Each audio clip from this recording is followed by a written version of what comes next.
Good morning, everyone. Welcome to the weekly commodity roundup with me, Ravindra Rao from Kotak Securities Commodity Research Desk. Last week was a blessing for dollar bulls as it finally bounced back after hitting identical bottom. The Federal Reserve came to the dollar bulls' rescue as the central bank surprised the financial markets with a hawkish tone.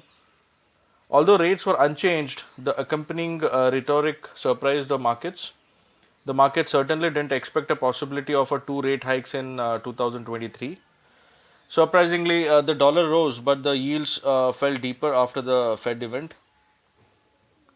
The US dollar witnessed a sharp rally as it ended the week up 2%, near 92.30. It was more of a short covering rally as the market has been short for a while. Although the dollar shot up after the event and stayed higher last week, it would be interesting to see whether the dollar sustains its gains as it is approaching the resistance zone near 92.7 or 92.90. Fed Chairman Jerome Powell's testimony this week, along with a bunch of Fed governor speech, might keep US dollar choppy. Precious metals have witnessed a sharp fall as the American currency dominated the week. However, the good news for the precious metals were the falling yields that limited the metal fall. Fed event turned out to be a good reason for the bears to pull the metal prices lower, which had been recently not been able to break the highs. The Fed's projection of two rate hikes in 2023 was in stark contrast to its prior dovish stance, and this pushed US dollar higher, putting pressure on gold price. Gold had rallied sharply in April and May as Fed emphasized on keeping monetary policy accommodative, but gave back most of its gains amid a shift in Fed stance. Although such a sharp move are normally an excellent opportunity to create fresh longs, one has to be really cautious as such moves can unsettle the bulls with some extended downside. ETF inflows showed some good buying interest as the gold holdings with SPDR ETF rose to the highest level since March 2011, and that's why I say that such sharp moves on the downside is a good opportunity to go long. While the sentiment has weakened, we do not expect a sustained decline as challenges to economic recovery, rising inflation, and selling pressure in equities may increase its appeal as an alternative asset. Silver might remain under pressure until we see a sustained recovery in either gold or industrial metal. Technically, it seems gold has taken a pause near 1760 in case of dollar spot, and it is currently trading near 1785, 1786 dollar per ounce. A bullish belt hold pattern at the support level is what would be interesting, and if it holds, then we might see the prices might move or bounce back till 1828, 1830 zone. On the lower side, 1760 remains a strong support, and if that is taken out, then we might see some extended fall towards 1740, 1735 kind of levels. On the MCX, 46 300, 46 400 remains a strong support. Until that holds, we might see some kind of a bounce back towards 47,400, 47,500. But as I mentioned, this week's Jerome Powell's testimony and other Fed governor speech might keep everybody on their toes as the markets can turn volatile. So one has to be cautiously bullish. In case of silver, silver has to close below 25.7 or $25.65 to further move lower, or else we might see a pullback towards 26.50, 26.60.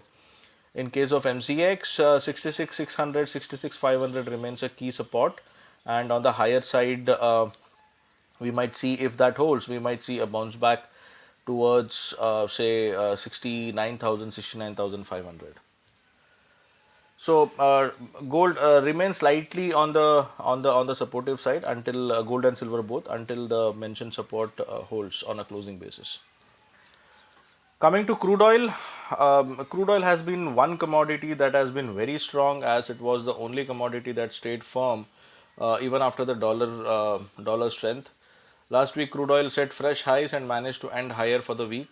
Crude hit a high of $72.99 per barrel, the highest level since October 2018, and ended the week with a 1% gain near $71.60 per barrel.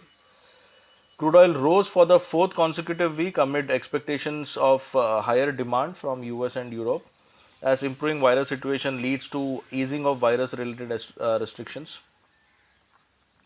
OPEC has taken a gradual stance on increasing production while it expects a limited US output growth this year despite higher prices. The delay in talks over Iran's nuclear deal has also dented expectation that more Iranian supply could come online soon. Meanwhile, US crude stocks have fallen to the lowest level since Feb. The early start to the Atlantic hurricane season also led to some risk premium.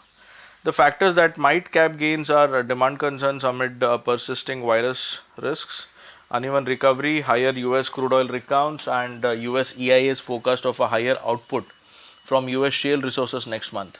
Although the outlook remains strong, some profit taking can't be ruled out as the market has been very firm, and since past few weeks it has been trading higher. But we feel that any profit taking correction might be a good opportunity again to create fresh longs. Technically, crude is trading close to 73, 73 half on the NYMEX.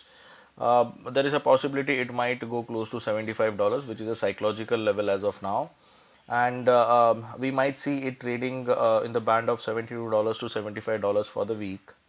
And in case of MCX, we expect prices to take resistance near 5,450, 5,500. And if it doesn't take a resistance, if it sustains above that, then the next resistance is straight near 5,700. That could be the target. And on the lower side, 5,250 and 180 would act as a good support. Any dip towards that, I think, would again attract buying. So that might be a good opportunity to go long. In case of natural gas, we have seen some selling from higher levels.